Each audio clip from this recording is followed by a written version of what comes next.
This week on the Hollywood in Toto podcast, we share why 2024 could be a great year for comedy. Really. We talk with author Larry Correia about the changing world of publishing and his new sci-fi noir anthology. It's called Down These Mean Streets. Yeah, that description got my attention too. And we toast two movie pundits you should get to know in the new year. A lot of people have already, and their fame is just getting started.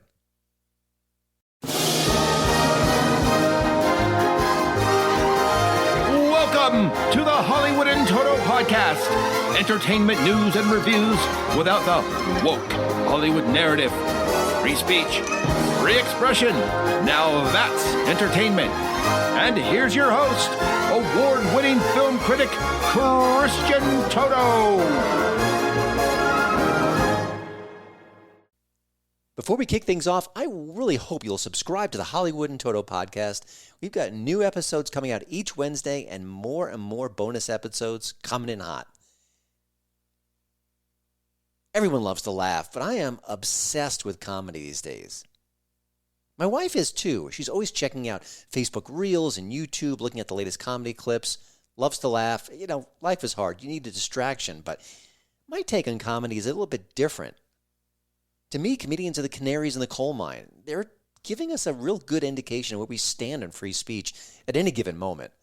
And right now, the good guys are winning, really. You know, we just saw two new Netflix specials, came out within a week of a show of each other. One is from Ricky Gervais, others from Dave Chappelle, and neither celebrity holds back at all. I mean, just buckle in. It's time to hear some really envelope-shredding comedy. Well, I am woke now, and I can prove it. Here you go. I love illegal immigrants. Yeah, sue me now. Sometimes I go down to Dover for the day, right? And I look out, right? I look for a boat, and I see a dinghy with about 60 of them, and I go over here, like, right? And I pull them into shore, and I go, women and children first. They go, there are no women and children. Just you lads, is it? Just come on, lads. Come on, lads. These two comics are thriving despite cancel culture, and that's glorious. It's just good news, and it's about time. But there's even more good news on the way. I don't know if many people realize it, but Joe Rogan has a comedy mothership. It's a comedy club he started in Austin, I guess maybe a couple of years ago now. And it has allegedly the best acoustics of any club in the country. That's what a lot of the comedians were saying who play there. It's just perfectly created for a stand-up comic. It thinks about all the things they need and want, and it's there. But it's more than that. The Comedy Mothership is a building block. It's creating a whole base of comedy fans who want to laugh, and they don't want to be offended by the wrong jokes. Now, Dave Chappelle is doing something similar. He's going to create a comedy club in Ohio. It's where he lives. And of course, I could almost guarantee it's going to be another place where comedians can say exactly what they want without the fear of someone looking over their shoulder or reporting on them or even being just worried about any kind of backlash. That matters today. Now, you combine all of this with the fact that comedians are just blazing their own trails. You know, if you're not on Netflix, if you're not on Amazon Prime or HBO Max, you're on Rumble, YouTube, even OnlyFans TV. I didn't even know that was a thing. But comedian Whitney Cummings has a new special out. It's called Mouthy. I haven't seen it yet. I'm looking forward to it.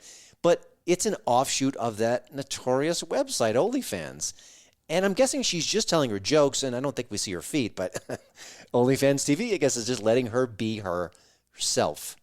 No network, no censors, no nothing, just comedy. But it also means that comedians are taking control over their careers and the jokes they tell, their content.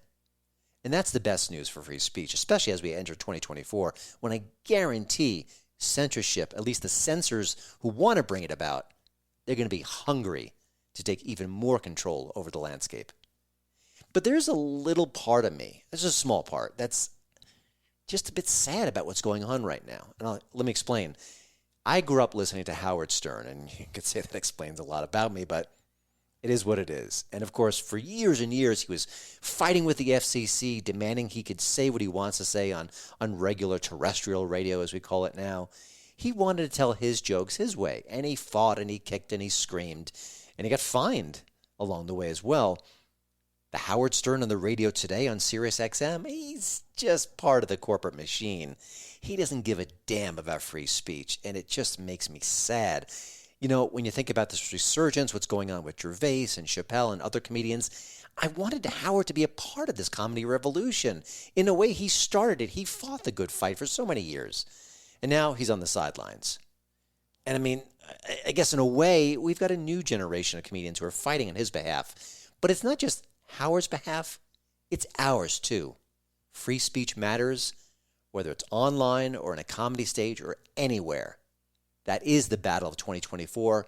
And a little part of me thinks we're on the right track. We could be winning. Gonna have to wait and see. Here's your movie trivia question of the week. Here's the question. How many babies did Nathan Arizona have in the 1987 film Raising Arizona? Want a bonus question? What was Nathan Arizona's real name? The answers at the end of the show.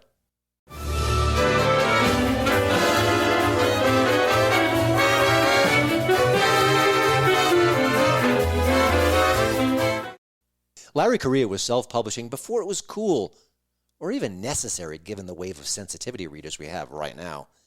Self-publishing, according to Larry's own biography, is where really crappy books written by talentless hacks go to die. And of course, Larry's so good, so smart, he proved the exception to the rule with his now classic Monster Hunters International book. Now that book helped him snag a publisher, Baen Books, and his literary empire was just getting started.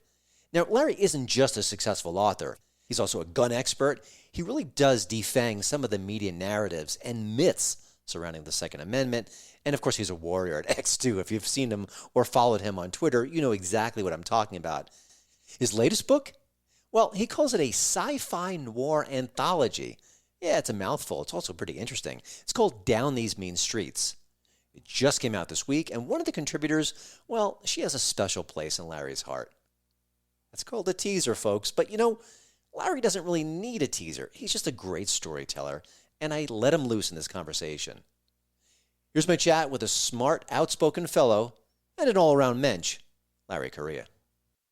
Larry, welcome to the show. You know, I did a deep dive in your background. Thank you for the About Me section, which is pretty robust by most standards. Of course, I found that at monsterhunternation.com. And one of the things that jumped out at me is that you got into self-publishing early, I guess before it was cool or even necessary, and then you switched to Baen Books, and you know, you've been able to diversify. But I want to get your thoughts on self-publishing today because I don't have a good sense of it. It feels super crowded. It often maybe feels necessary because publishing houses maybe won't embrace certain voices or certain artists. What's your take on where we stand today with self-publishing? Because it seems important. It's absolutely vital, actually, because it more than anything else has kind of broke the stranglehold that the traditional publishing world had on all the books that people could consume. And it really wasn't until kind of the Amazon Kindle revolution that took off. I predate that. I was self-published before that. But when that started, it removed all the barriers to entry and it allowed a lot of people that normally the gatekeepers would have just kept out of publishing entirely because of politics.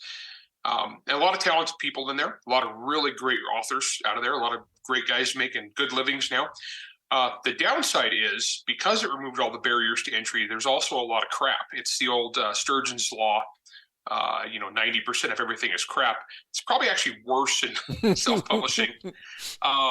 There's a lot of terrible stuff out there. So the key for serious authors who are trying to make a living is they need to find a way to differentiate themselves from the sea of garbage.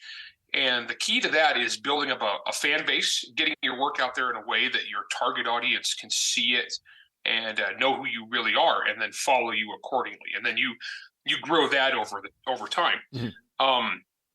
It's kind of a mess. It's hard to give people advice in that world because there's no one right answer. There's a lot of different ways of doing it. But most of the successful guys I know in that world, they grind. They work a lot. They turn out product consistently, of consistent quality, and they just keep building their fan base. You talk about the fan base, and I'm sure a lot of that is involving your work, your stories, your voice. But obviously there's social media, there's newsletters, there's all these different ways we can kind of reach the public. Any advice or even just a kind of a nudge in the right direction for someone who's brand new, who just is starting out? They may be young, or maybe they're even older and they've always wanted to write and they're just starting this journey. How would you, again, what you said before I think makes perfect sense. There's no cookie cutter solution, but are there any little nuggets you can share about how to begin? Yeah. Okay. So first off, on social media, you got to be yourself, but be your better self. Go with who you are, but don't try to be something you're not. Like, I've had people try to emulate me. They think, okay, so Larry Correia is rude and abrasive and does very, very detailed takedowns of his ideological enemies on social media. The thing is, I'm wired that way. That's how I am in real life. I enjoy that stuff. Sarah Hoyt refers to me as the happy warrior. I like fighting. I enjoy it. That's just how I am. If you aren't like that, don't do that. Don't try to be that. Best way about social media is you can get directly to your audience and kind of nurture that fan base and grow those reliable fans that'll follow your stuff. But you need to do that in a way that it's honest with yourself and that you can be happy and you can keep doing it. Stay positive, no matter what. Stay positive. No, because if your true self is being like Debbie Downer, black pill doom, then you need to be off social media, because what that does is that's like anti-marketing. Yeah, it's I've known some authors like that, and they're talented, but they're so black pill doom and everything they say on social media that no one, everybody who follows them gets depressed, and that doesn't sell books. So you need to be positive. You need to be happy. Whatever your shtick is, whatever you're into, embrace it. Have fun with it. Yeah. It's funny. I've had some people look at me, my work, my brand, and they say, you got to get a little angry. You got to get a little more red meat. But, it's not me. And I can't fake it. And I think if I tried it, I think people would sniff it out as, oh, yeah, that's not really authentic. So I think that's a really good point. I wanted to get into your new project. But before I do, I want to piggyback on something you just intimated or kind of touched on. Is I noticed that I follow you on social media, and I noticed you've been sparring with some Trump fans in recent weeks. And I want to get your thoughts on that, because, listen, if it push comes to shove, it's who I'm voting for. But I hope the push doesn't come to shove. And I feel like there's a lot of debate that we should be having right now that we're not. And I think you're going in that direction, which is not easy at times. Maybe kind of share what you've been up to, and have you changed any hearts and minds? I know that could be very challenging. Well, the thing on this, and so for the record, I voted for Trump, and if he is the nominee, I will vote for him again. Same. I will happily vote for Trump over any horrible Democrat that they put forward. Period. So people say, "Oh, you're never Trump." It's like, no, I'm not never Trump. I just think that in the primary, we could get somebody who doesn't have so much baggage. And I actually do think that Ron DeSantis is more conservative on pretty much every single issue. And I laid that out. The problem is the way social media works. Keep in mind, it's like Dave Chappelle says, Twitter ain't a real place. Twitter's not real life. But the way Twitter works is as soon as you say something that diverges from like whatever the collective herd expects you to say, they're going to dogpile you. And so I actually, all this started a couple weeks ago. I made a joke is when Trump talked about how BLM was endorsing him, it was like one dude, And so all I did was I made a joke and I said, oh man, so all the Trump influencers now are going to have to go back and delete all their tweets saying negative things about BLM. BLM's great now. And I said that, and like hundreds of people came out of the woodwork to dogpile me. But like I said, I enjoy the fight. And so I was like, all right, you guys want to go there? Let's go there. And so let's talk about it. And I did. And I just started outlining every position I had, and I can back up everything I say with reality. And I'll link to Trump saying it. Like I said, I'll happily vote for the guy if he's the nominee. I just think that, honestly, my opinion is that the Democrats are picking our nominee for us.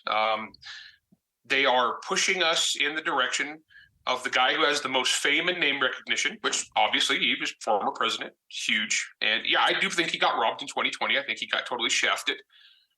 But the Democrats want him to be the guy. They want him to be the nominee because they know how to beat him.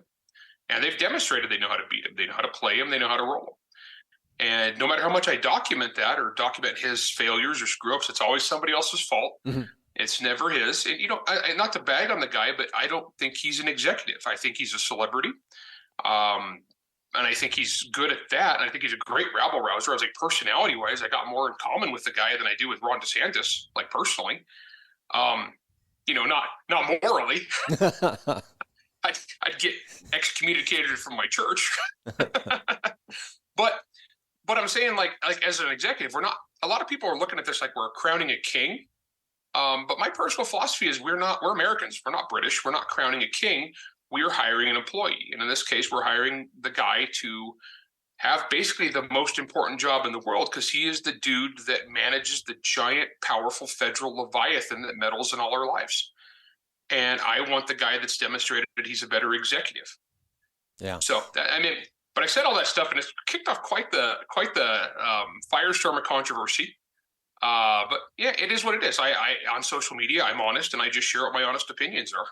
A few years ago, I was talking to a radio show host off the record, off mic, and he talked about the balancing act to critique Trump and support Trump and not alienate listeners and how complicated that is. And I think there are a lot of pundits out there and a lot of radio show hosts, a lot of podcasters who are doing that and doing us a disservice at the same time. When you criticize Trump and you do it fairly and you do it with the facts, do you worry that you could lose a part of your reader base? Or, I mean, I know you've got a very established base. You've been at this for a while. They're loyal. They're passionate. But does it ever cross your mind, or do people even threaten you? Oh, I'm not going to buy your books anymore because you said X and Y. How does that work for you? Constantly. I get that. I get that. For the last 15 years, I've been politically outspoken. Mm-hmm. And so I've been usually getting that from people on the left. We're not going to read your books anymore. We hate you. You don't agree with this, so we're not going to read your books. You're a terrible person. Oh, okay. That's fine. You feel free to take your entertainment dollars somewhere else. I am a guy who produces a quality entertainment product. And if you have some reason that you want to not buy it, that's fine. I'm not going to modulate my tone. I'm not going to lie to you. I'm not going to pretend to be something I'm not. And I'm not going to hide my light under a basket because somebody says they're not going to give me money anymore. I don't sell out that cheap. Mm-hmm. I make a couple bucks on a hardcover. I'll do without. And so recently, every time I deviate from Trump, and like 2016, I argued against Trump too. I voted for Ted Cruz in the primary. And I was vocal about that too, because I thought he was going to be a New York Democrat. And I said that publicly. I was like, he's going to govern as a New York Democrat. And in a lot of ways he did. And so I got yelled at then, and I got yelled at now. And honestly, I don't care. It is what it is. Yeah. And yeah, I probably do lose some sales because some people take this stuff very personally. But like I said, this is a fealty to kings. This is a hired employee. And so one of the things I like to bring up is he hired Bill Barr. I'm a gun rights guy. I've been a gun rights guy for 30 years. And every gun rights person in America knew that William Barr was a terrible attorney general because he was the attorney general that made all the excuses for Ruby Witch, the senseless and stupid operation that cost a bunch of innocent people their lives. It's completely stupid. Federal entrapment, ridiculous gun laws, and culminated in the sniping of an unarmed woman. It's ridiculous. And Bill Barr was the attorney general, and he was the guy that ran cover for all this. So we knew he was a terrible, terrible attorney general. So when Trump hired Bill Barr, every gun guy in America was like, wow, okay, he's bad. Like you say, you're going to drain the swamp. This is the ultimate swamp creature. You just hired the alpha crocodile, right? Swamp thing. Oh, he is the swamp thing, man. And so I bring that up, and I bring up examples like draining the swamp. I was like, well, what's the excuse for hiring Bill Barr? And they, well, he didn't know. I was like, wow, that's a failure. Or he was tricked into it. It's like, that doesn't give me warm fuzzies either, guys. Oops. No, there's great points. And I listen. There is a record; it speaks for itself, and you could parse it all you want. But the facts remain the facts. Let's switch gears here because obviously you're a writer first and foremost, and you got a new project. It sounds like fantasy meets crime noir. I love the concept here. It's out January 2nd. It's called Down These Mean Streets, and it's an anthology. And tell me a little bit about it and what sparked this concept. Oh, this one's a lot of fun. So there's me and Casey Ezel, another great writer. She's Air Force helicopter pilot, just retired. We're the editors, and we put together a collection. This is the third one, actually, where we've taken a bunch of stories from various authors, mostly friends of ours.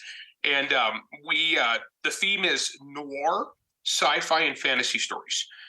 So we did one with femme fatales, one with hard-boiled detectives, and the theme this time is the city. So it's the all those noir tropes you love, all those crime fiction detective tropes. And we just ran with that, and there's all sci-fi and fantasy themes. So a lot of times it's it's on Mars, or it's a fantasy series, or a fantasy city, or I wrote mine was a lost colony planet where the city AI is actually the main character trying to solve the murder.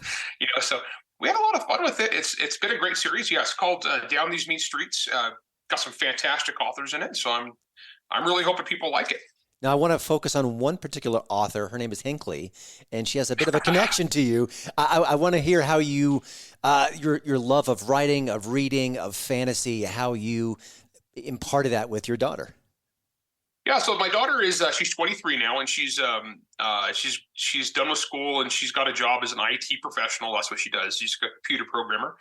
But she's always been kind of following in my footsteps as a writer. She loves to write. And so in the very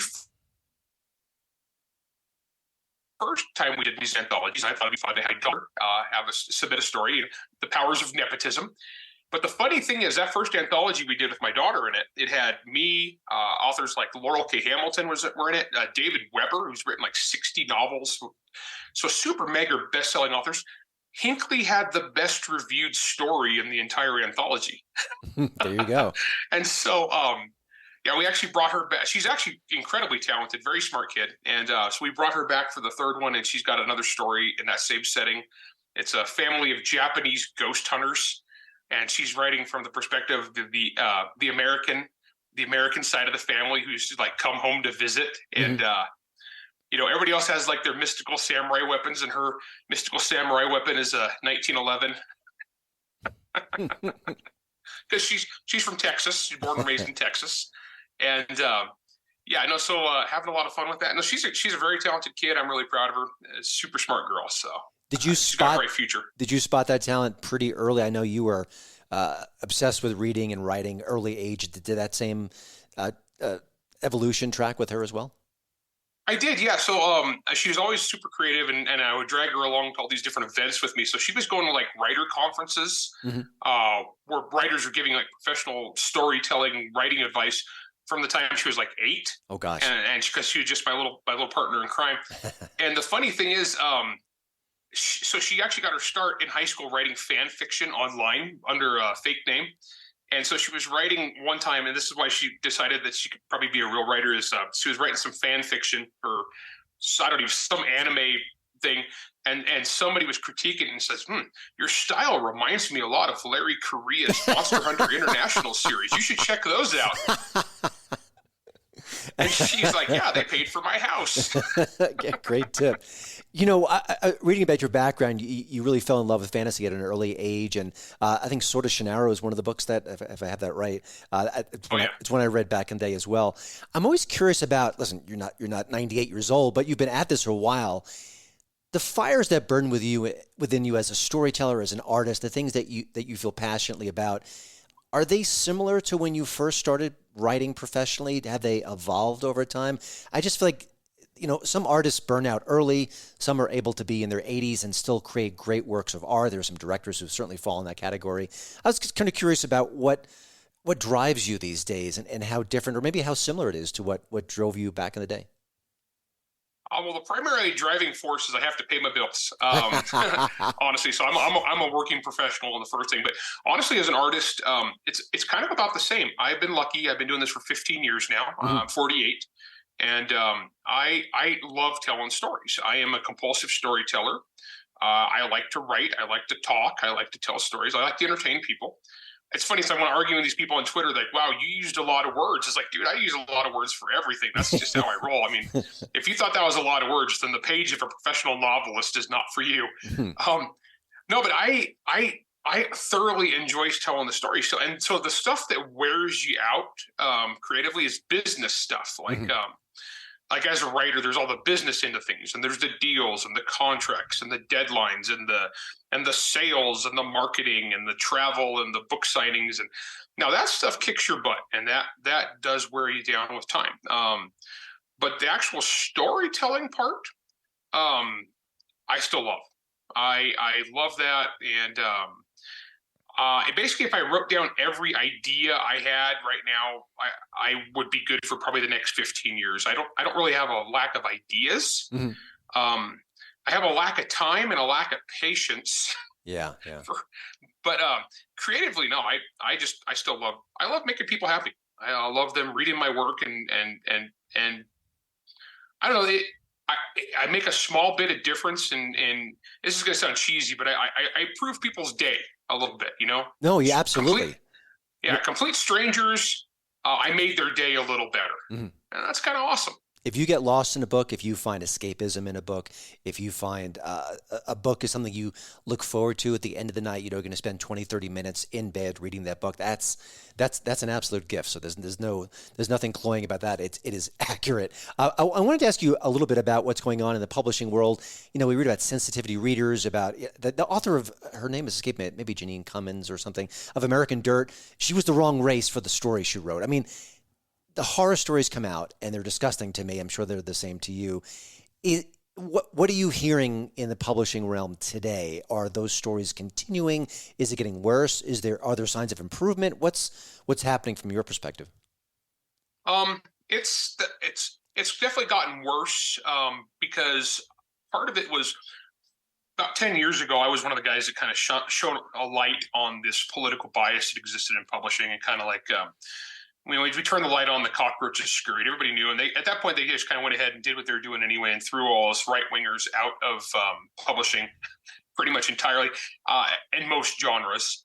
They didn't like us anyway. But then what's happened since then is, when all you have left are leftists and they're addicted to outrage, it turns into kind of a cannibal feeding frenzy, where they get more and more strict about what is and isn't allowed in their constantly changing rules. And they demand ever increasing amounts of purity.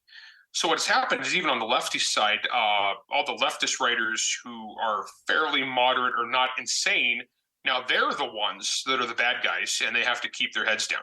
Whereas the really loud, virulent, communist, race-baiting, crazy people, they are the ones in the driver's seat. And they are doing things like, well, you're not allowed to write this book. Or they're getting authors canceled before their books ever came out based on fictitious reviews. Or they're out there review bombing each other. And it's all about victim points of who has the most intersectional victim identity points. It's like, well, this person is a black, gay, Chinese, lesbian, whatever. And then, well, this guy is a disabled transsexual, so you are now second tier to him. And it's insane, and it has nothing to do with the quality of the work, and it's just completely asinine. And the publishing industry is destroying itself. It's losing sales, it's losing customers, it's bleeding customers. The indie authors are out there picking up customers like crazy as more and more people flee this world of insanity. Plus, the publishing industry, ever since COVID hit bookstores really hard. And so the physical bookstores around America, especially the big mega chain like Barnes and Noble, they're in trouble. They're struggling. And so during this period of financial woe anyway, you've got the suppliers, the people who are the bottleneck on the supply chain, the gatekeepers, are feeding this horrible social justice message direct out to the public. And so you kind of got this two-pronged attack that's destroying the physical publishing industry.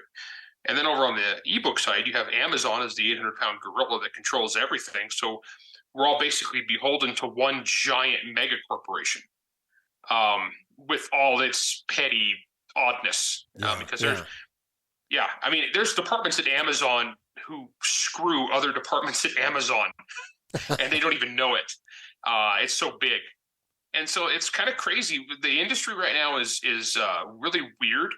And a lot of the problems in the publishing industry are kind of a self-inflicted gunshot wound to the foot. A lot of the problems that we have are I don't want to say our fault, because they kicked me out years ago. So I had nothing to do with it. I was the guy in the sinking ship telling everybody, hey, there's water here. There's a reason your feet are wet. Our feet are getting really wet here, and I'm going to go ahead and jump out because I know how to swim.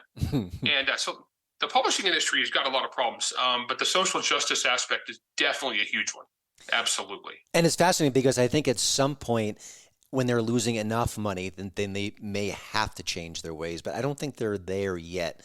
They're still surviving on some capacity. But I've heard terrible things about the comic book industry that 2024 could be it for them. We'll have to wait and see. But I also think it's happening in Hollywood. We're seeing a lot of streaming giants who are cutting back, canceling shows early or even before they're even in production, because they seem too woke or too willing to alienate a lot of fans. So it is a fascinating time and leisure for sure.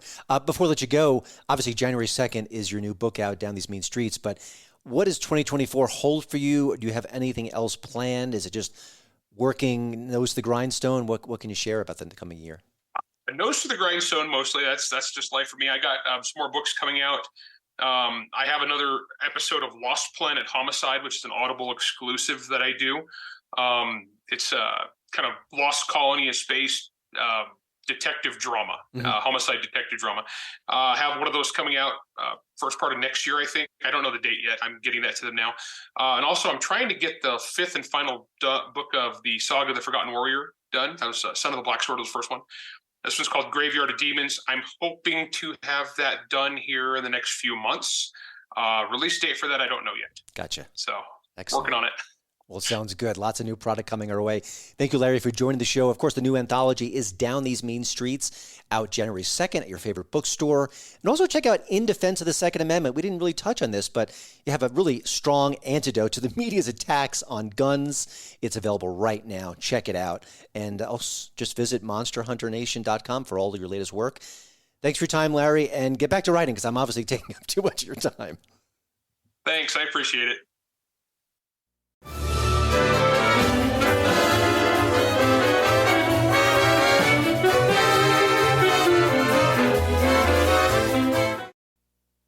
The story behind Film Threat magazine demands a documentary. It's just that interesting. And actually, there is a documentary on the way about the 80s zine. It's still alive, still going strong, and it's still sticking it to Hollywood. I love that. But it gets better. Founder Chris Gore not only brought the magazine into the digital age, but his podcast of the same name is my go-to source for movie reviews, commentary, all the things you need about Hollywood. But neither Chris nor his co-host Alan Ng is woke. Oh, thank goodness. In fact, they're anti-woke, and they've been really fighting strong against the whole woke mindset, trying to bring more creative freedom back to Hollywood. Their approach to reviewing is fun, it's interesting, it's thoughtful, and it always shows a deep love for movies. That's the approach I'm trying to take with my work, and I think Chris and Alan nail it every single time. And anecdotally speaking, I think their work is spreading. I keep hearing from people on X or other platforms that, I just listened to Chris Gore, was checking out the Film Threat podcast, and they're all cheering on how apolitical the show is and how it's woke-free banter. We do need that in 2024. We needed it last year too, but let's think forward. So do yourself a favor. After hearing this show, this episode, check out the Film Threat podcast. I think you'll see why it matters in this woke mind virus era. Oh, and about that trivia question, Nathan, Arizona, and his wife had 5 bouncing babies in raising Arizona. And Nathan's real last name? Well, we'll let him share it for you. Yeah. Would you buy furniture at a store called Unpainted Huff Hines? All right, I'll get to the point. Alrighty, folks. That's it for the show. I hope you're having a great 2024 so far. Of course, thank you to Radio America for having me as part of their great podcast lineup. And while I have your attention, I hope you'll drop by HollywoodInToto.com. This is the site's 10-year anniversary. Oh my gosh. It is updated 7 days a week. You've got news and reviews and commentary on everything that's going on in Hollywood. It is, like this show, the right take on entertainment and woke-free since 2014. See you next time.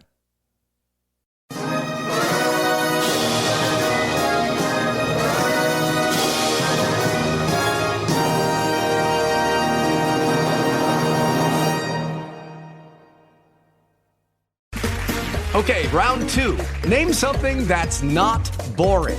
A laundry? Ooh, a book club. Computer solitaire, huh? Ah, sorry, we were looking for Chumba Casino. That's right. ChumbaCasino.com has over 100 casino-style games. Join today and play for free for your chance to redeem some serious prizes. ChumbaCasino.com. No purchase necessary. Void where prohibited by law. 18+ terms and conditions apply. See website for details.